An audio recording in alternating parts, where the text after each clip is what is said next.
Me acompaña en el estudio el reconocido periodista Enrique Zimmerman, quien también fue candidato para Premio Nobel y además profesor de la Universidad de Reichman. Muchísimas gracias, Enrique, por estar en esta transmisión. Un placer estar aquí contigo.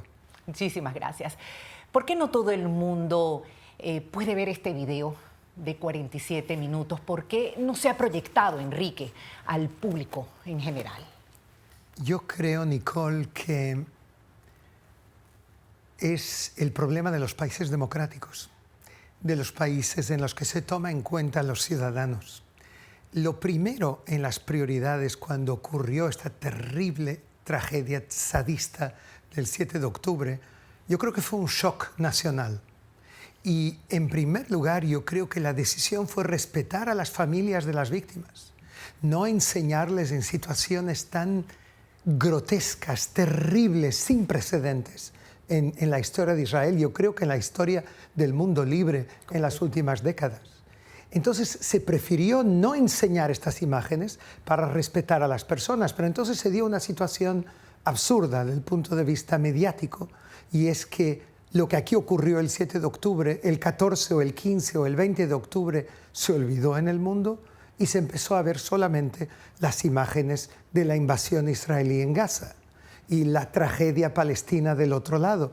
Pero de repente se fue el contexto, no existía motivo, simplemente daba la impresión en algunos países que Israel se le había encaprichado en atacar Gaza en ese momento y en provocar una acción. Ahora, no te equivoques.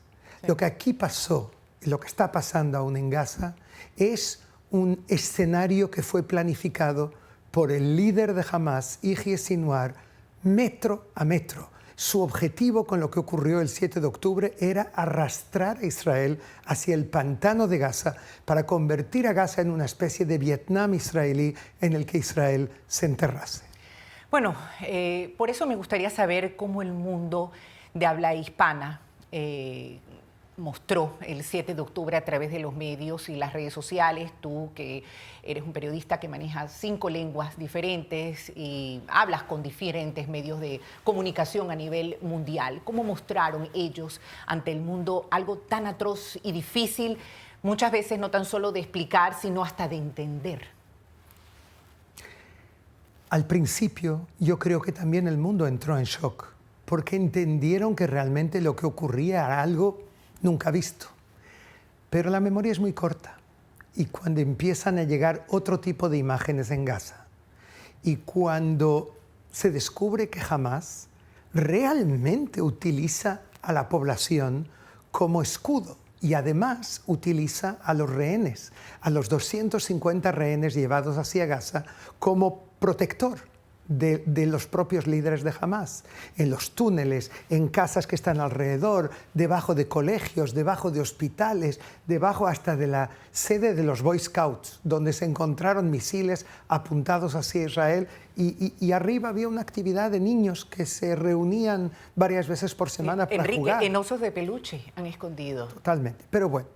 Esa es la diferencia entre un Estado de Derecho, que tiene sus problemas. Claro. Israel no es perfecto. Israel cometió errores y comete errores cada día, como cualquier Estado que en una situación de guerra que se encuentra frente a un grupo terrorista cuyo único objetivo es servir su propia causa, en que la verdad, el número de cifras de muertos, no se puede confiar. Yo lo vi con mis propios ojos en el hospital Al-Ali, cuando yo estaba en directo con una televisión y de repente la locutora, la presentadora me dice: Enrique, Israel acaba de matar 500 personas.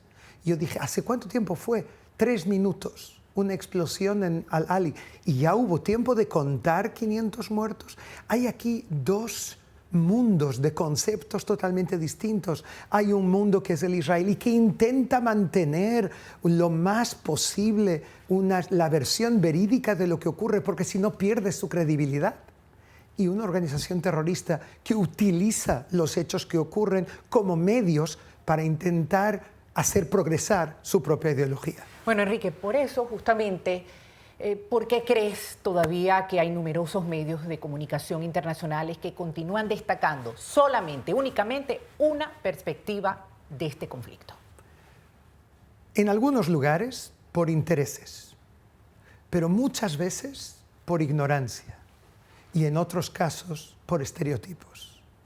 Infelizmente no es fácil explicar lo que ocurre en este momento en Gaza o lo que ocurrió en el pasado en otros casos.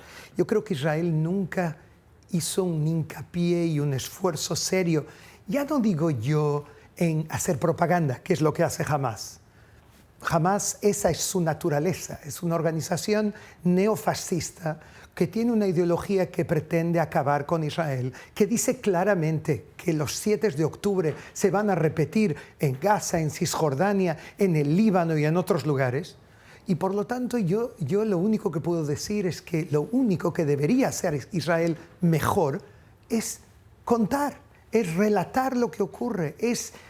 A mí me ocurrió que estaba en directo con una televisión y el presentador me dice, yo no puedo enseñar estas imágenes, son las imágenes que vimos ahora, para no herir la sensibilidad del público. Pero inmediatamente después enseñó imágenes de cosas horrendas que ocurren en Gaza.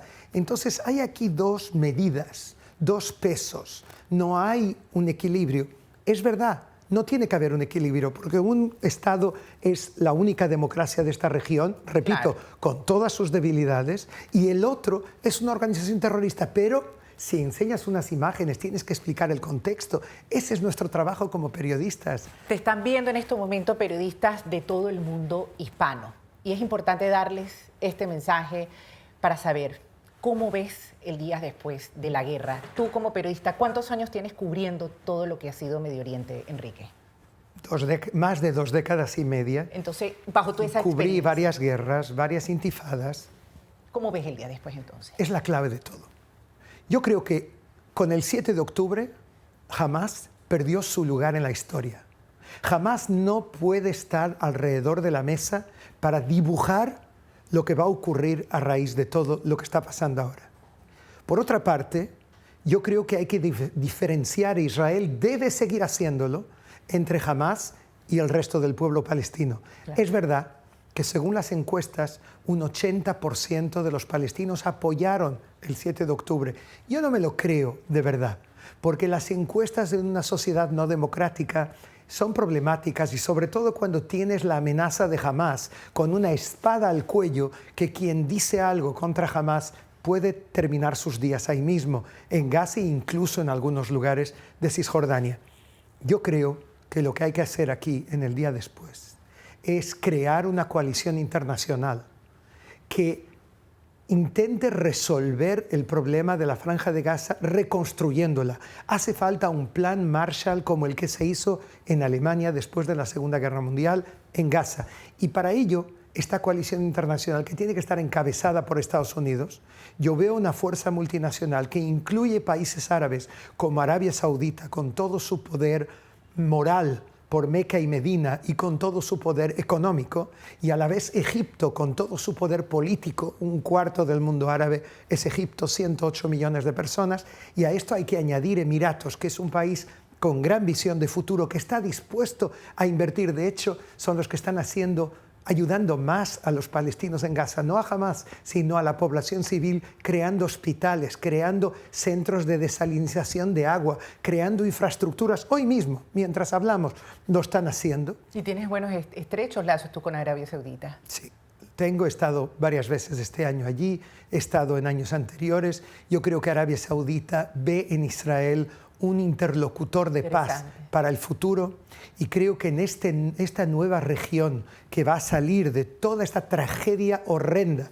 que está ocurriendo aquí en los últimos 2 meses y medio, tiene que incluir un paquete de paz que incluya la paz entre Israel y Arabia Saudita, y hace falta la ayuda del mundo árabe para intentar avanzar hacia una solución justa en el conflicto entre israelíes y palestinos. Enrique Zimmerman, muchísimas gracias. Como siempre, fantástica análisis y gran experiencia periodística aquí en Medio Oriente, en una transmisión importante para todo lo que ha sido esta guerra y para la audiencia hispana. Gracias por estar con nosotros. A ti, un placer.